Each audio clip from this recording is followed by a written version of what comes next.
Hello, welcome back to Foods and Entertainment for my review of 2016's 10 Cloverfield Lane.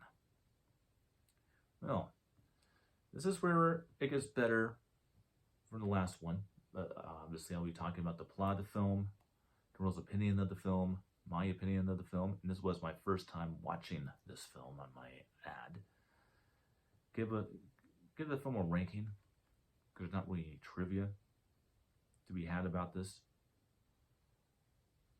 but I will make a little nod to the creative team behind these three movies, starting in this review. So let's go ahead and get on with it. I think I'm going to need a light because, like I said, text is so small on this set. Alrighty, it's shining too bright. It's enough where I can see it.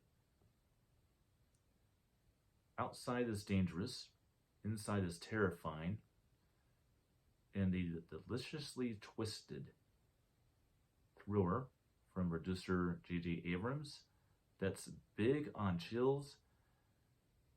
After a catastrophic car crash, a young woman, Mary Elizabeth Winstead, wakes up in a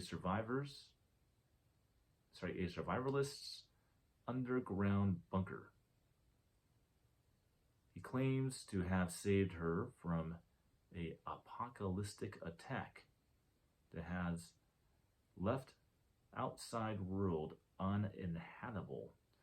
But as he increasingly suspicious actions lead her to question his motives, she'll have to escape in order to discover the truth. Wow, actually has a plot on that one. And it's basically the plot of the film. All right, the world's opinion. Everybody loved 10 Cloverfield Lane. They loved it. They loved the fact that it was not just a creature apocalyptic movie, but it was also a chamber piece, abduction, psychological horror film at the same time. And it's mostly a abduction psychological horror film. It doesn't really become a monster movie until the third act of the film, and that's why I like this one. Now we're going on to my opinion. That is exactly why I like this movie. In fact, it almost would be my favorite one of the three,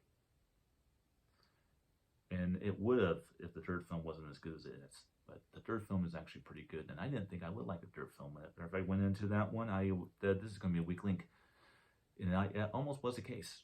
But if you watch the whole third film, yeah, you actually like it. But 10 Cloverfield Lane is one hell of a good movie. I really like this one.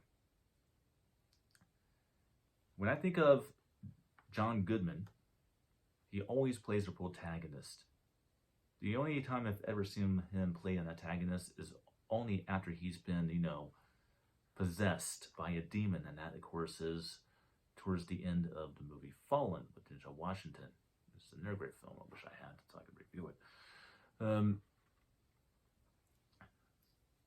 it. Seeing him play this type of villain, this type of character, crazy. Mary Elizabeth Winstead, all I can say about her is she's insanely an amazing actress. And she has so many things, so many different types of characters that she can play. And I can definitely say that 10 Cloverfield Lane is one of my favorite performances of hers. Now, we've seen her on this channel before, twice. That would be, of course, with Final Destination 3, and, of course, when I did review a Gemini Man. Two films I like them, a lot of people don't. Her performance in this movie is spectacular. She does a wonderful job. And I just love the atmosphere of this movie. I mean, this keeps you on the edge of your seat. This film kind of reminds me of Misery in a lot of ways. It has that eeriness about it. It has that claustrophobic feeling that you have with James Caan's character in that movie. Mary Elizabeth Winstead is kind of that character in this movie. Instead of Kathy Bates, you have John Goodman. And the way, the back and forth between the two is just amazing in this movie.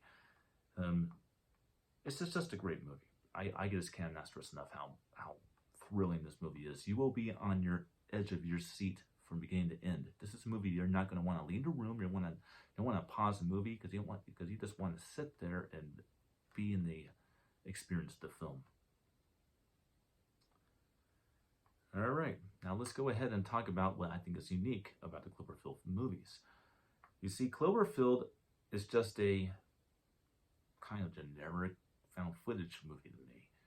It could have been better, but it just doesn't quite get there with me. 10 Cloverfield Lane is definitely not a found footage movie. And what I like about it is that J.B. Abrams, and I watched some material on this disc to find this out, he never intended for the Cloverfield films to just be a creature film after creature film after creature film. He wanted them to all be uniquely their own thing that kind of coexist in this universe that is known as the Cloverfield films. And he definitely achieves that, because that's what I like about this movie. The most focus of the film is not the creatures, the alien monsters outside. It's the terrifying human monster inside that's the biggest threat.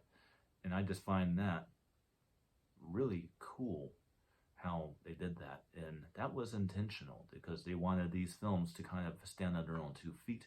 And it definitely does show in this. And like I said, this would be my favorite one of the 3, but it's not. But it's definitely the first one tonight, and we go into ranking, that I give a 4-star rating to. This is a perfect movie. I could watch this again and again and again, and I would have such as much fun with it as I did the first time I watched it. 10 Cloverfield Lane is a phenomenal psychological horror sci-fi thriller that everybody needs to watch. It is that good. And that's my opinion of 2016's 10 Cloverfield Lane. Have you seen the movie? Have you not? Did you like the movie? Did you not like the movie? Comment below. Like this video, share with friends, subscribe. Floof says check it out, and I will see you next time for next review.